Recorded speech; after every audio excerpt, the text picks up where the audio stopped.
Politics may dominate the headlines, but economics is the true engine powering nations. Beneath the speeches and ceremonies, it's the flow of money, jobs, and prices that shapes societies and determines the fate of governments.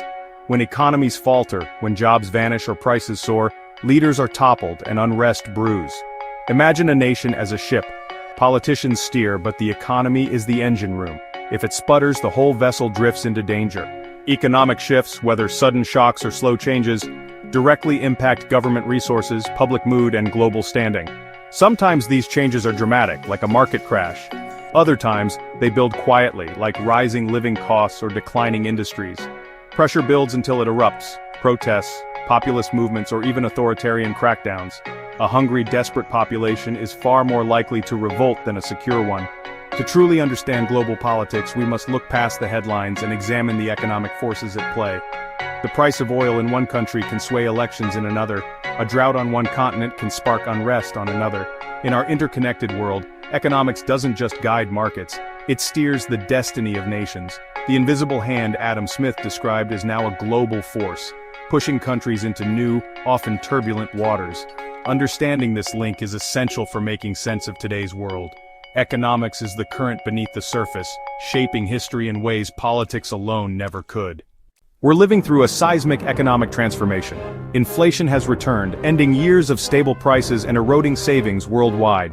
Pandemic spending, supply chain chaos, and geopolitical strife have sent costs soaring, fueling anxiety and instability. Meanwhile, the very nature of money is changing. Digital currencies, both private and government-backed, are challenging the old financial order. Cryptocurrencies promise decentralization, while central banks scramble to maintain control with their own digital offerings. This shift will reshape everything from sanctions to personal privacy.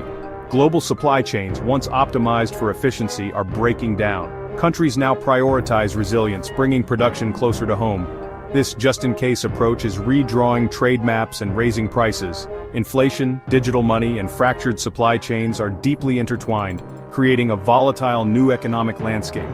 Governments struggle to manage budgets, maintain authority, and rethink industrial strategies. Navigating these changes is the defining challenge for today's leaders. Their choices will shape political and social stability for years to come. The rules of the global economy are being rewritten right now. Asia remains the world's growth engine, but it faces mounting economic headwinds.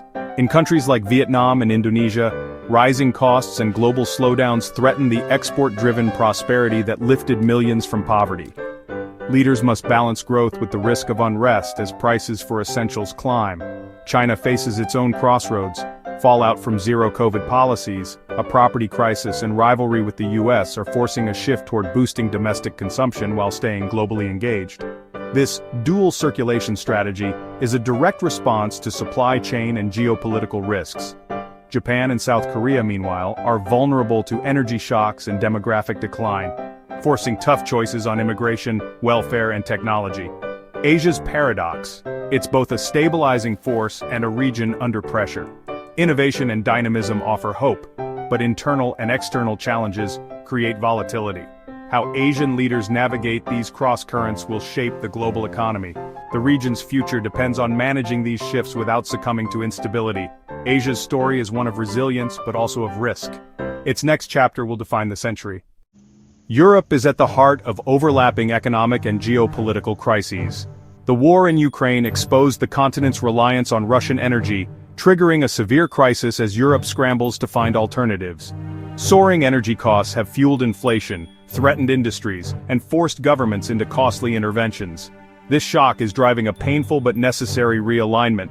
Germany and others are rethinking their entire economic models. Massive investments in renewables and new energy sources are as much about security as economics.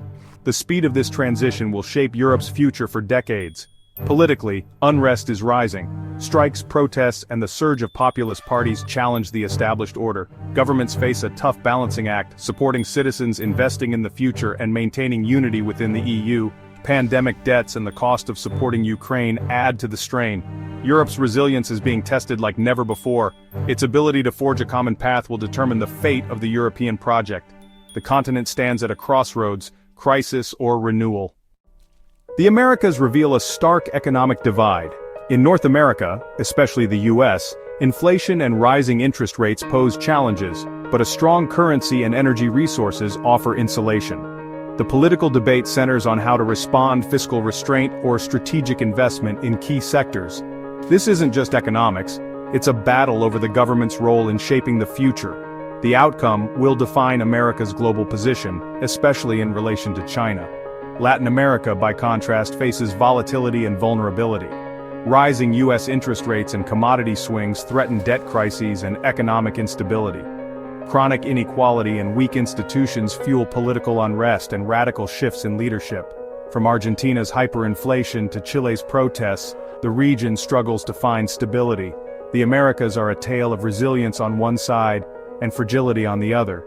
Their divergent paths highlight the global stakes of economic change. The Middle East is a region of extremes in today's economic storm. Gulf states like Saudi Arabia and the UAE are flush with oil profits, using their windfall to invest abroad and diversify at home. Their challenge: can they build sustainable economies before the oil era ends? For energy importers like Lebanon and Egypt, soaring prices have triggered crises: currency collapse, inflation, and social unrest. Lebanon's banking meltdown has plunged millions into poverty, threatening state stability. Sub-Saharan Africa faces similar hardships: rising food and energy costs, debt crises, and stalled development. Many nations must choose between paying creditors and funding basic services. Yet Africa also holds promise: a young population, tech innovation, and resources vital for the green transition. The question is whether governments can attract investment and manage debt to unlock this potential. The region's future hangs in the balance between collapse and opportunity. The choices made now will shape its role in the global economy. Crisis and hope coexist on the world's shifting sands. When economies collapse, political upheaval follows. Sri Lanka's crisis began with debt, tax cuts, and a disastrous ban on fertilizers. The pandemic wiped out tourism, and the country ran out of money for essentials. The result: mass protests, the president's ouster, and a dramatic regime change. Argentina's story is one of endless cycles. Debt, devaluation, and hyperinflation breed political swings between populism and austerity. No stable policy takes root, leaving society polarized and governments in perpetual crisis. Lebanon's financial implosion exposed a banking system built on unsustainable promises. When it collapsed, savings vanished, the currency crashed, and the state all but disappeared. Informal networks replaced government, and sectarian divisions deepened. These cases show how economic mismanagement and external shocks can topple regimes and even threaten the existence of the state. The lesson: economic stability is the bedrock of political order. When it crumbles, so does everything else. The stakes could not be higher. Every economic crisis is both a threat and an opportunity. Hardship breeds unrest, protests, polarization, and sometimes violence. Authoritarian regimes may clamp down, while democracies risk extremism. Inequality grows, hitting the vulnerable hardest and widening global divides. Yet, crisis can also force overdue reforms and spark innovation. Europe's energy shock is accelerating the shift to renewables, with long-term benefits. Disrupted supply chains are driving investment in automation and local manufacturing. New players, like Vietnam, Mexico, and India, are seizing opportunities as global trade patterns shift. Digital currencies could expand financial access for billions. The key is recognizing that crisis is a moment of choice. Leaders and societies can cling to the past or build a more resilient, equitable future. The path taken now will shape the world for generations. In every disruption lies the seed of transformation. The era of stable globalization is over. Volatility is the new normal. Persistent inflation, fractured supply chains, and digital disruption are here to stay. Governments must adapt, balancing short-term relief with long-term resilience. This means investing in education, social safety nets, and robust supply chains. Economic diplomacy, cooperation on debt, regulation, and climate, is more vital than ever. For individuals, understanding these forces is essential for making informed choices about finances, careers, and politics. An informed public is the best defense against simplistic, dangerous solutions. The dance between economics and politics will define our century. The world stands at a crossroads: conflict or cooperation, instability or shared prosperity. The challenges are immense but not insurmountable. By grasping the deep currents of the global economy, we can prepare for the storms ahead. Together, we can steer the ship toward a safer, more prosperous future. The next chapter is ours to write.